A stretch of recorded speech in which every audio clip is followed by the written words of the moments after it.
Vamos abrir a Bíblia em 1 João, primeira epístola do apóstolo João. Chegamos ao capítulo de número 2, vamos ler a partir do verso de número 1, verso 1 e o verso 2. 1 João, capítulo 2, versos de número 1 e número 2. Diz assim, 1 João, capítulo 2. Meus filhinhos, eu vos escrevo estas coisas para que não pequeis. Mas se alguém pecar, temos um advogado junto ao Pai, Jesus Cristo, o justo. Ele é a propiciação pelos nossos pecados, e não somente pelos nossos, mas também pelos pecados de todo o mundo. Obrigado, Senhor, pela Tua palavra. Obrigado pela Tua casa. Obrigado pela Tua igreja, que mais uma vez aqui o Senhor reúne em Teu nome, Teu Espírito, que nos trouxe, que esse mesmo Espírito, ó Senhor, agora ministre, fale a cada coração, traduza, conceda entendimento da Tua palavra, a fim de que ela encontre lugar e assim produza o fruto pelo qual o Senhor ela enviou, fruto de salvação, de edificação e de glória e de louvor para o Teu santo nome. Nos abençoa aqui e te pedimos, em nome de Jesus. Amém. Você se sente aceito? Você sabe que esse negócio de aceitação, se sentir aceito pelo outro, por alguém, importante para nós. Por exemplo, o adolescente sente a necessidade de ser aceito pelo grupo.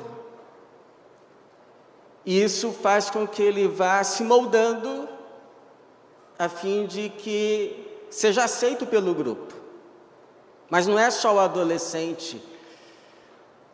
O jovem, por exemplo, que deseja ser aceito numa universidade.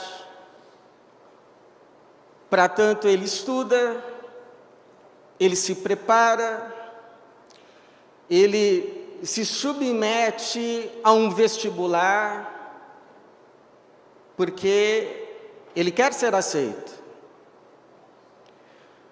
Há adultos que sentem o desejo de serem aceitos numa empresa. Então, eles enviam o seu currículo, eles se submetem a uma entrevista, às condições exigidas, porque para que haja aceitação, sempre há condições, há exigências a serem satisfeitas. E isso faz com que a gente olhe para nós mesmos e nos avaliemos e julguemos se temos aquilo que é exigido para a nossa aceitação. E é esse julgamento que nos faz depois corrermos atrás de cursos, de fazer exercícios, de fazer dieta, de comprarmos isso, de comprarmos aquilo, de nos vestirmos de tal forma a fim de que sejamos aceitos. Nós queremos ser aceitos. Não é só coisa de adolescente. É muito ruim a gente não ter um lugar à mesa. a gente se sentir às margens, a gente não se sentir aceito. E então nós olhamos para nós e vamos atrás daquilo que é necessário para a nossa aceitação. É assim que a gente funciona. Agora é interessante que no que tange a sermos aceitos por Deus, o João aqui, nessa parte da sua epístola, ele vai fazer com que a gente faça um movimento contrário, que a gente tire os olhos de nós mesmos, daquilo que temos, daquilo que fazemos ou conseguimos fazer, e coloquemos os olhos em Cristo, em Jesus, naquilo que Jesus é, e naquilo que Jesus fez. E por quê? Porque Deus decidiu aceitar a mim, aceitar a você, em Cristo. E Ele decidiu aceitar a mim e aceitar você em Jesus Cristo, primeiro por causa de quem Jesus é. Jesus Cristo, o justo. O João nos apresenta Jesus Cristo como o justo.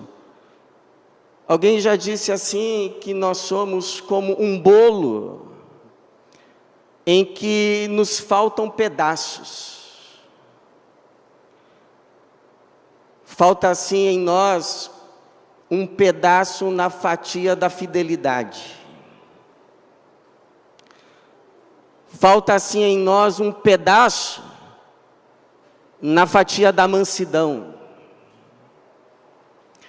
Falta assim em nós um pedaço na fatia da paciência, da tolerância. Somos críticos. Falta assim em nós um pedaço bem grande na fatia do amor. Então somos um bolo fatiado e esburacado. Mas Jesus é o bolo completo. De forma que quando Jesus vem sobre a nossa vida, Ele completa o que nos falta, e por causa dele, então, somos aceitos por Deus. Eu lembro, quando criança, da minha mãe orando, e ela orava assim: Senhor, nós te pedimos isso, não pelos nossos méritos, mas pelos méritos de Jesus. Sabe a oração? Porque nós somos aceitos por causa de quem Jesus Cristo é. Segundo, nós somos aceitos em Cristo por Deus, por causa daquilo que Jesus Cristo fez por nós. Uma obra suficiente para a nossa aceitação. Eu também me lembro que no meu primeiro ministério como pastor, devidamente ordenado, um dia chegou a vizinha, dizendo que quando a igreja comprou o terreno para construir o templo, a igreja teria invadido uma parte do terreno dela, e agora que ela estava querendo vender a casa, porque ia se mudar, ela então queria o valor devido da igreja. Aí eu entrei em contato com o pastor que tinha me antecedido para entender a história, e ele me disse o seguinte, que aquela questão já havia sido resolvida há anos, que de acordo com a planta a igreja estava certa, mas cerca de 30 anos, aquela mesma vizinha havia feito essa acusação, e aí então a igreja se reuniu, para não ter caso com a vizinha, os irmãos fizeram um esforço e pagaram, e que tinha um recibo, tinha um documento arquivado. E aí eu pedi para que se procurasse o documento e acharam o documento. E aí então apresentamos o documento, e quando apresentamos o documento, o recibo do pagamento realizado, acabou a discussão. Até o advogado dela disse, não tem mais o que fazer, foi pago. Era a prova. A prova que Jesus, porque você sabe que uma dívida, ela só é lembrada enquanto ela não foi paga.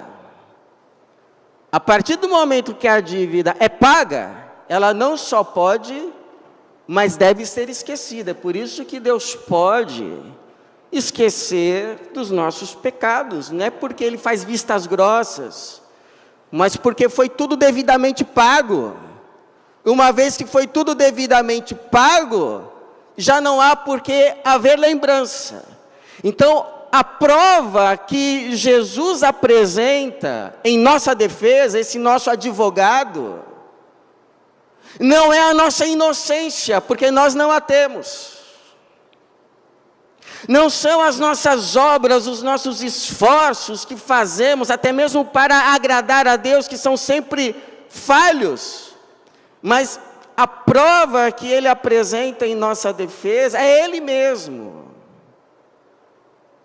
E a obra que Ele fez na cruz, em nosso favor, o seu sangue derramado pelos nossos pecados, um pagamento único, Jesus pagou à vista.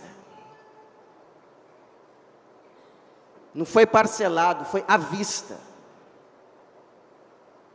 Pagamento único, suficiente e definitivo, feito de uma vez por todas, em nosso favor. Louvado seja o nome de Jesus.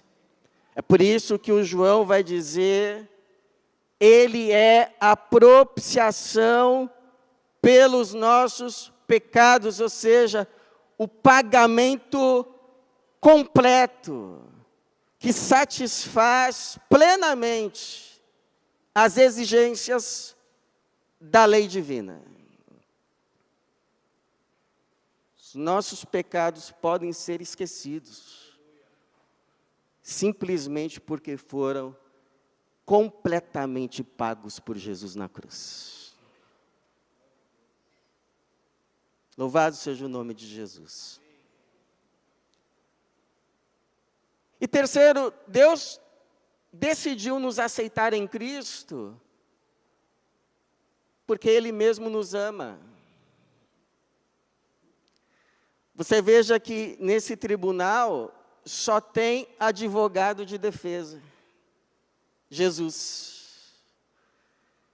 Nesse tribunal que João nos apresenta, não há acusador, porque já caiu o acusador dos nossos irmãos. Não há sequer juiz, porque em Cristo, Deus não se apresenta mais a nós como nosso juiz. Em Cristo, Deus agora é o nosso Pai. O João vai dizer, temos um advogado junto ao juiz, é assim que está na sua Bíblia? Temos um advogado junto a quem, irmãos? Junto ao Pai. Então é como o John Stott, um falecido teólogo, escreveu, nesse tribunal aqui não é o amor Jesus clamando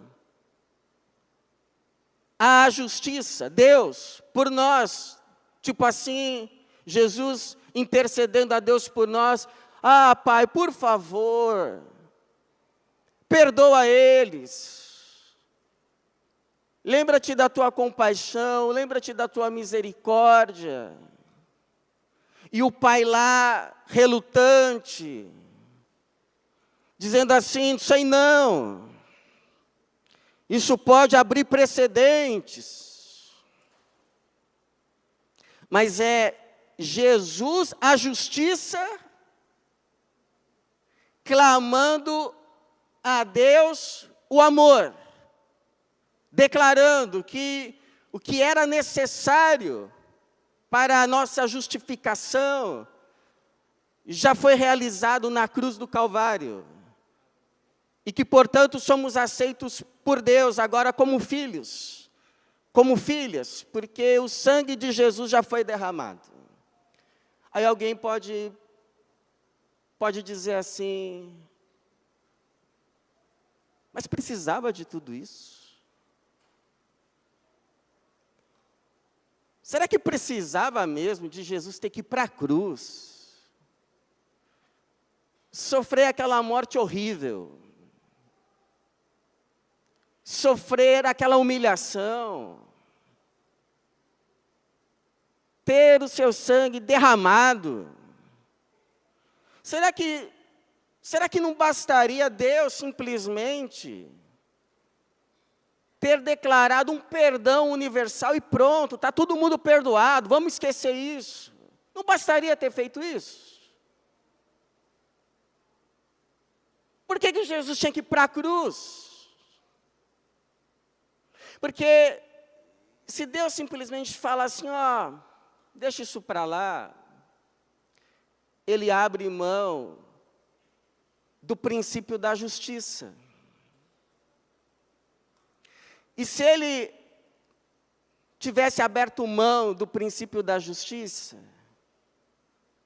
a criação, o universo onde nós habitamos, caminharia para o caos, caminharia para a destruição.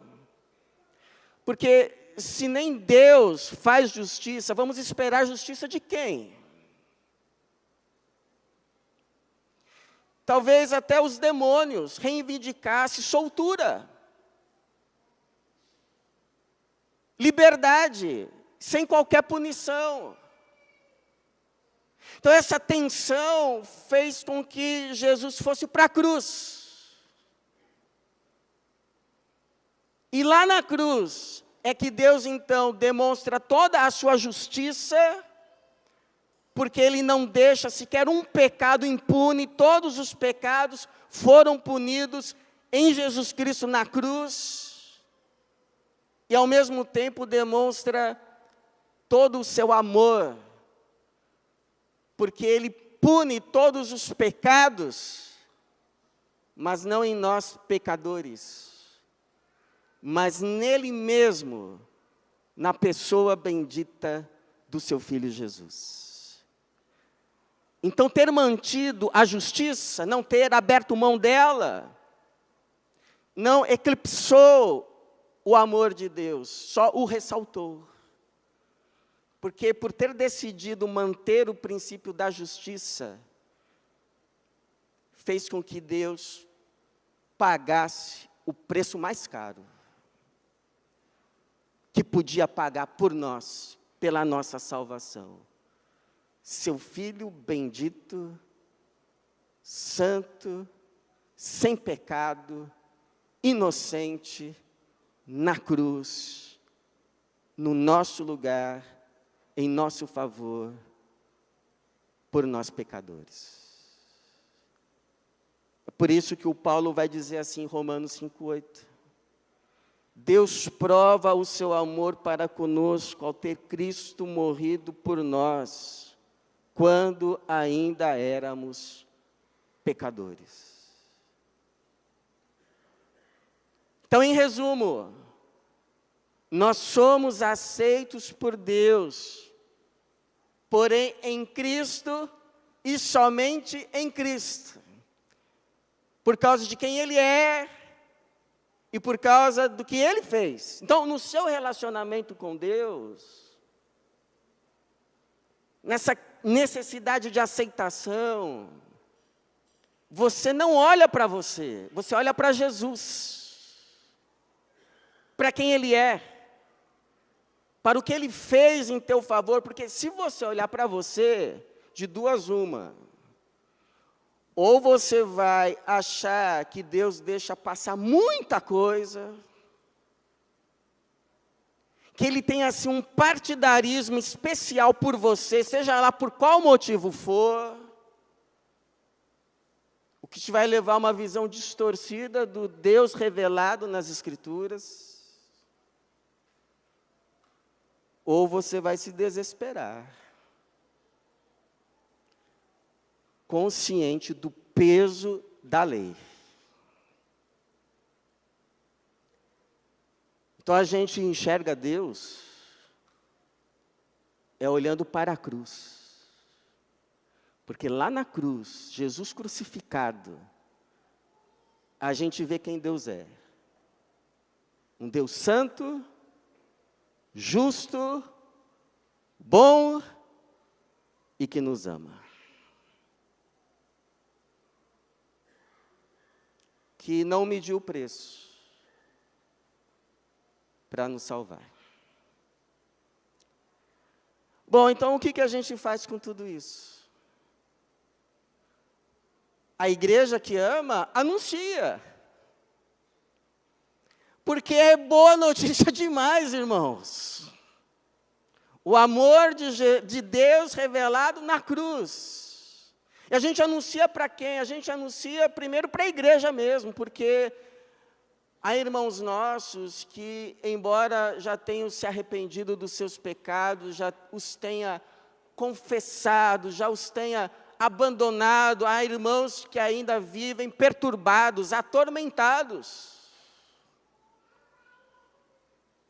pela culpa esmagadora.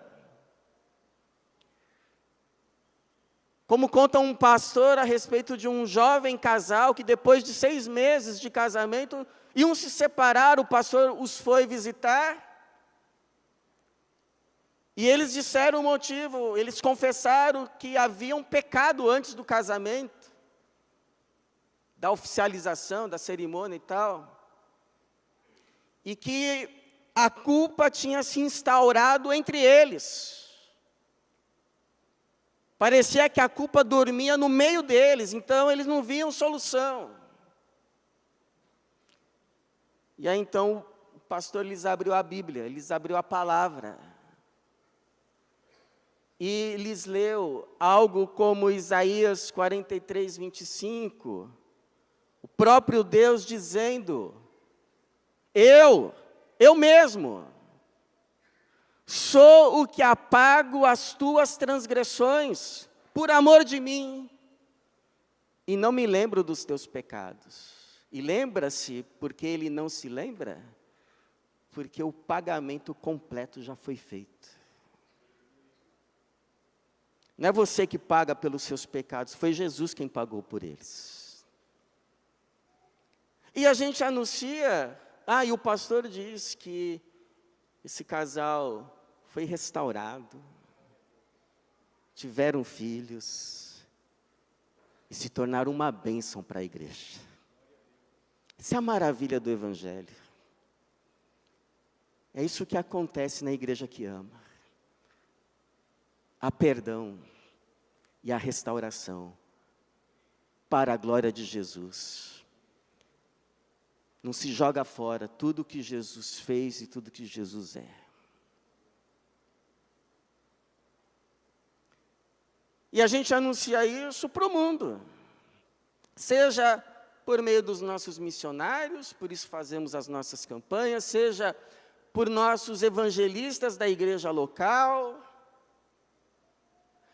ou seja, por meio das oportunidades que Deus vai nos dando no dia a dia. Segunda-feira eu ouvi o testemunho de que um casal cristão em determinado país estavam conversando num transporte público e a pessoa que estava à frente, uma muçulmana, perguntou a eles: vocês estão falando em português? Sim. E ela então disse que havia aprendido um pouco de português e que gostaria de praticar, mas não tinha ninguém. Então a irmã disse que poderia praticar com ela. Começaram a praticar, e em uma das conversas, aquela muçulmana pergunta para a irmã: você poderia me explicar qual é a diferença entre o catolicismo e o protestantismo? E aí foi a oportunidade de se apresentar a Cristo. Quem Ele é, o que Ele fez, aquele por meio de quem somos aceitos por Deus. Como diz o Paulo, né? Aproveitando bem cada oportunidade, porque os dias são maus. Eu lembro de um homem também dizendo que um dia teve um sonho, e que se sentiu um leproso. E um moço lhe tomava pelas mãos para levá-lo até Jesus, e ele olhando para si, dizendo, mas ele não vai me aceitar. E o moço lhe dizendo, vai aceitar sim. E de fato Jesus o aceitou e o transformou, porque Jesus nos aceita como estamos, mas não para nos deixar como estamos. Então eu não sei se você já aceitou Jesus, mas eu sei que Deus nos decidiu aceitar em Jesus. E a igreja que ama, anuncia essa salvação, porque lá naquela cruz, a salvação suficiente para mim, para você e para o mundo inteiro. E uma das formas da gente anunciar essa grande salvação é pela celebração da ceia do Senhor. Porque como disse Paulo em 1 Coríntios 11, 26, porque todas as vezes que comerdes deste pão e beberdes deste cálice, proclamais a morte do Senhor, até que Ele venha. Que assim seja, irmãos, e que Deus nos abençoe. Amém. Amém.